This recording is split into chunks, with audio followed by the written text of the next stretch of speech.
Bienvenidos a nuestro nuevo episodio de Salud y Psicología, nuestro podcast, un espacio donde entendemos la enfermedad, no solo desde lo físico, sino desde lo emocional y psicológico. Como siempre me acompaña mi compañero José Luis, el doctor Santiago Espinosa. Mucho gusto, doctor, un placer tenerlo aquí. Mucho gusto con ustedes, chicos, y muchas gracias por invitarme. Y mi persona, Steven Ochoa. Hoy vamos a hablar de un tema que muchas veces preferimos evitar, el cáncer de colon, tal vez por lo desagradable o la desinformación que hay en las redes. Una enfermedad silenciosa que no solo afecta al cuerpo, sino también a nuestra mente. Muchas gracias, Steven, por presentarnos. ¿Cómo están, compañeros? Y para poder continuar con el tema, ¿qué es lo que haremos de una forma distinta hoy? No solo queremos dar solo datos médicos, también queremos mostrar cómo esta enfermedad impacta en la vida diaria de las personas y en sus relaciones y sobre todo en las emociones. Y cómo estas, desde la psicología, podemos llegarlas a afrontar. Para poder empezar, ¿qué es el cáncer de colon? El cáncer de colon es el tercer tipo de cáncer más frecuente en el mundo y la segunda causa de muerte por tumores malignos.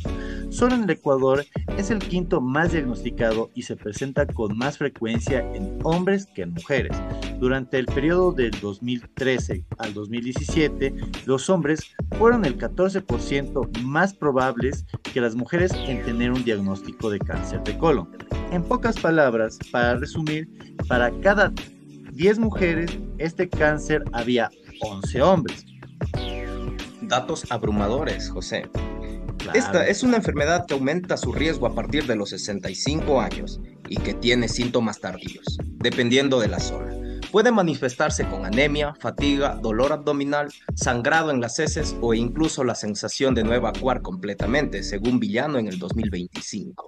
Continúa, y Luis. claro, y eso que también la insatisfacción que tienen en ese momento físicamente debe de ser abrumador.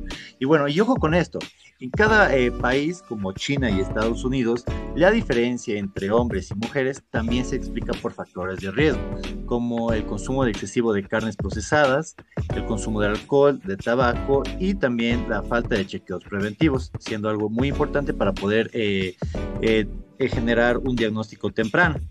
Y ahora, con mi compañero Steven, ¿cuáles son los impactos como un refrán para los impactos físicos como psicólogo? Bueno, el impacto físico y psicológico que sufre la persona cuando hablamos de cáncer, no podemos solo pensar en el cuerpo. Ojo ahí. Hay algo que se invisibiliza, que es el daño o el impacto psicológico que sufre el paciente diagnosticado con esta enfermedad que muchas veces es terminal. Continúa. Exactamente, mi compañero. Entre el 1% y el 47% de los pacientes con cáncer de colon pueden llegar a desarrollar un trastorno de ansiedad y entre el 1,6% y el 56% pueden generar también depresión. Y esto no es solo un detalle menor. La ansiedad puede estar presente desde el diagnóstico y la depresión puede persistir incluso años después del tratamiento. Imagínense cómo cambia la vida de una persona diagnosticada con cáncer de colon. Estas patologías mentales también afectan en las limitaciones físicas, en el cansancio, del dolor crónico, cambios en la alimentación, la sexualidad y hasta en el autoestima del paciente. Todo esto se combina con el miedo a la muerte y, por supuesto, la incertidumbre de un futuro. Ahora, vamos a hacer una nueva apertura con la participación del especialista y hoy, por supuesto, nos acompaña, como dijo mi compañero Steven en la introducción, nos acompaña el doctor Santiago Espinosa para hablar acerca de la importancia del enfoque psicológico en el cáncer de colon. Doctor Santiago, le doy la palabra. Muchas gracias, chicos. Bueno, como ya tocamos el tema y ustedes también dieron la apertura también al cáncer de colon, eh, para comenzar a hablar del cáncer de colon debemos hablar sobre todo sobre el diagnóstico, que es una parte fundamental y primordial, debería decirse correctamente para este tipo de patología, porque el momento del diagnóstico es un shock emocional y cabe recalcar, y si vamos de nuevo a decir la misma palabra, es impresionante por el hecho de que el paciente puede pasar varias fases, entre ellas tenemos la fase de negación, la ira, tristeza y también llegan a estar con aislamiento. Aquí la psicología también ayuda a procesar la noticia y también a generar estrategias de afrontamiento para el momento de recibir la noticia, durante el tratamiento y post el tratamiento de la misma enfermedad. Ahora bien, también tenemos que hablar qué pasa durante el tratamiento de estas personas con cáncer de colon. Tenemos las quimioterapias, cirugías que no solo afectan el cuerpo del paciente, sino también trae consigo la fatiga, tenemos cambio de imagen corporal de la persona, pérdida de roles de los familiares o laborales.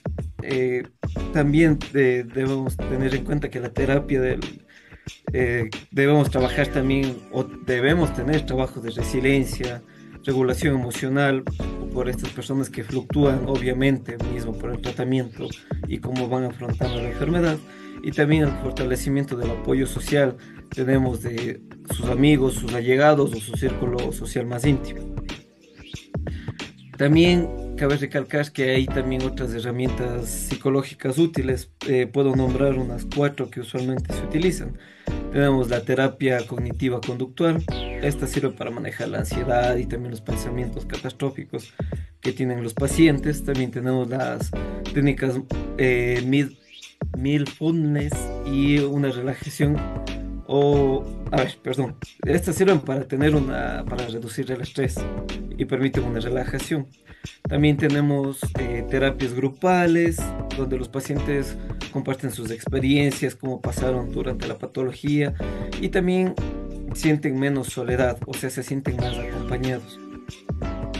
Por último, tenemos un trabajo con los familiares, porque siempre se habla de que el paciente sufre solo, que el paciente sufre aislado de esta enfermedad, pero nunca se toma en cuenta el círculo familiar, que pues, en este caso, poniéndolo en términos generales, tenemos a los padres, tenemos a los hermanos, a sus amigos que siempre, como ya lo dije anteriormente, cumplen un rol en el círculo allegado o círculo íntimo.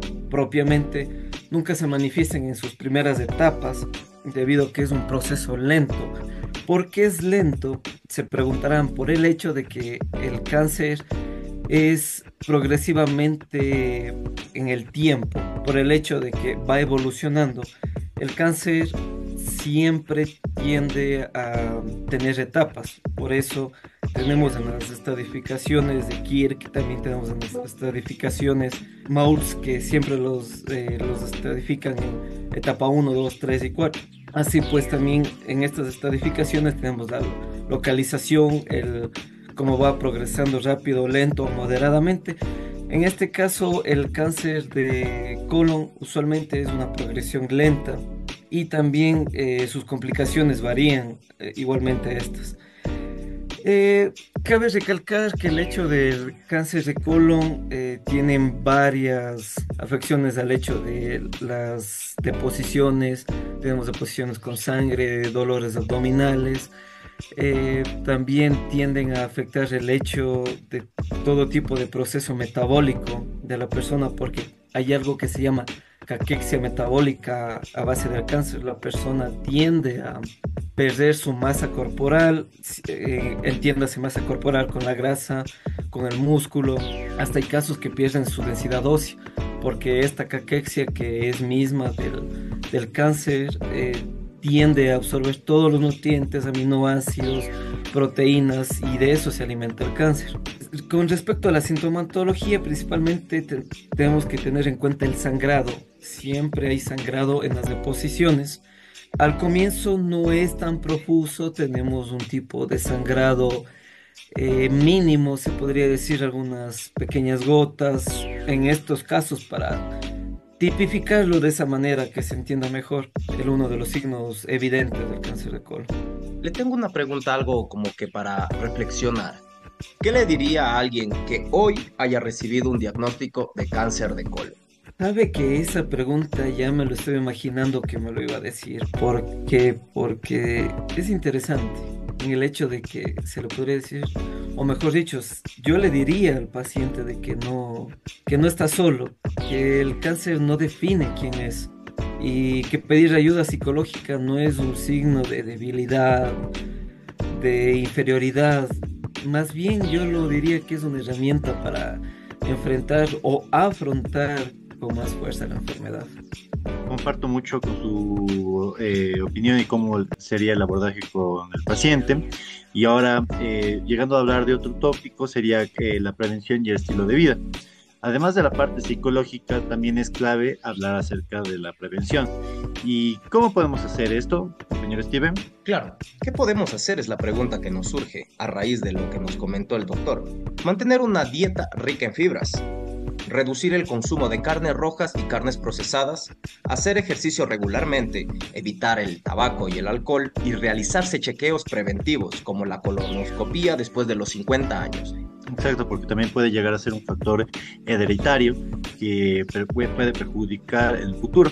Ahora, sí, muy bien, también estos son pequeños cambios que pueden llegar a tener que salvar vidas. Ahora sí, para concluir, Steven, danos unas par de palabras. Y claro, hemos tocado muchos temas distintos, temas especialistas, temas desde la parte médica, desde la parte psicológica, pero para cerrar nuestro pequeño podcast, vamos a hacer una reflexión.